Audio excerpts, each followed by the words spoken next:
बच्चों, एक कहानी सुनाती हूँ।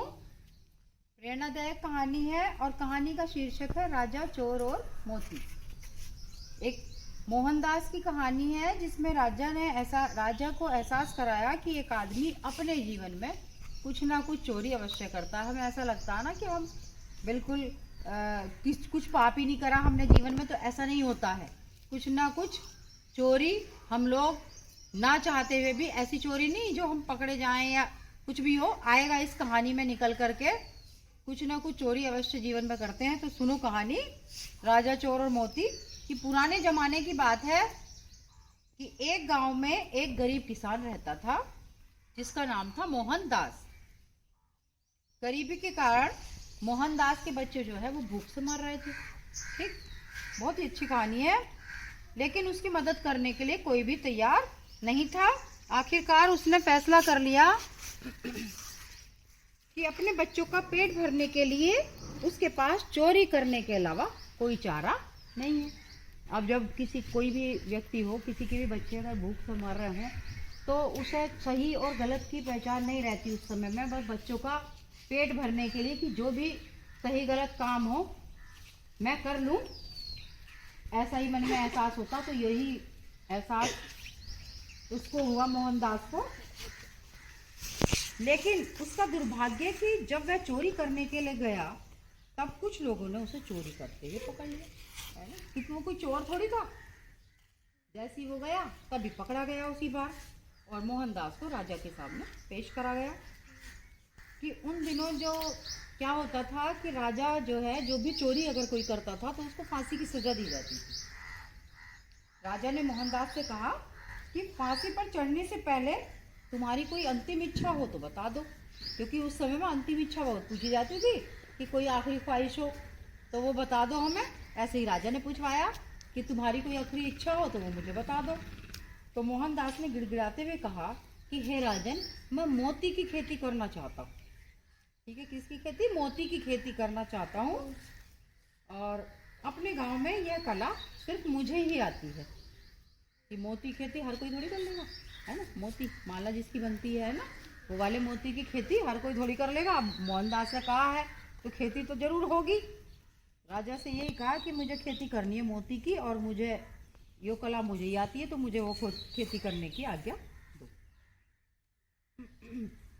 मेरी यही अंतिम इच्छा है कि मरने से पहले मैं कुछ मोती अपने परिवार के लिए तैयार करके चला जाऊं।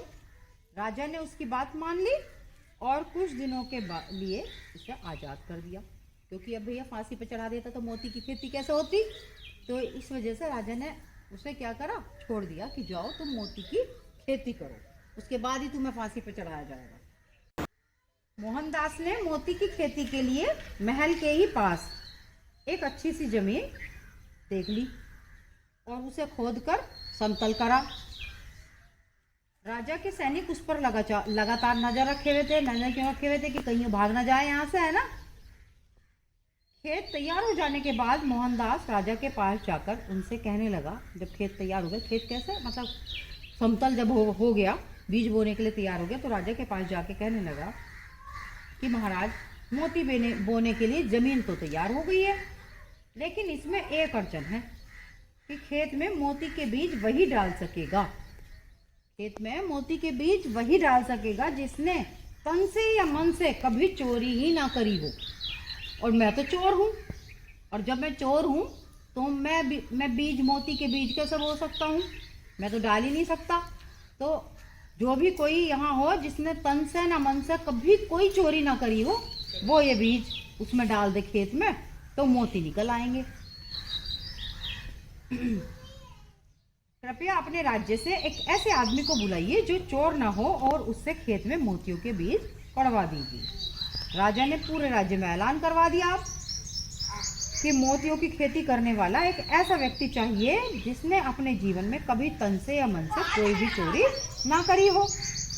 जो भी ऐसा व्यक्ति होगा, मोतियों का खेत उसके नाम पे कर दिया जाएगा। लेकिन अगर किसी ने झूठ बोला तो उसे कड़ी से कड़ी सजा मिलेगी, है ना।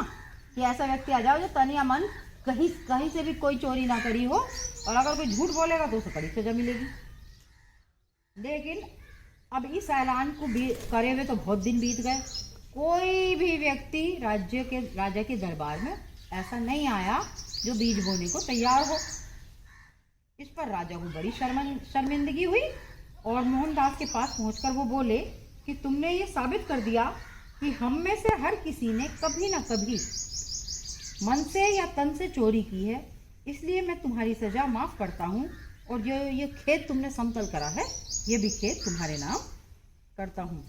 तो इसीलिए कहते हैं कि दूसरों को कटघरे में खड़ा करने से पहले अपने अंदर जरूर झांक लेना चाहिए। धन्यवाद।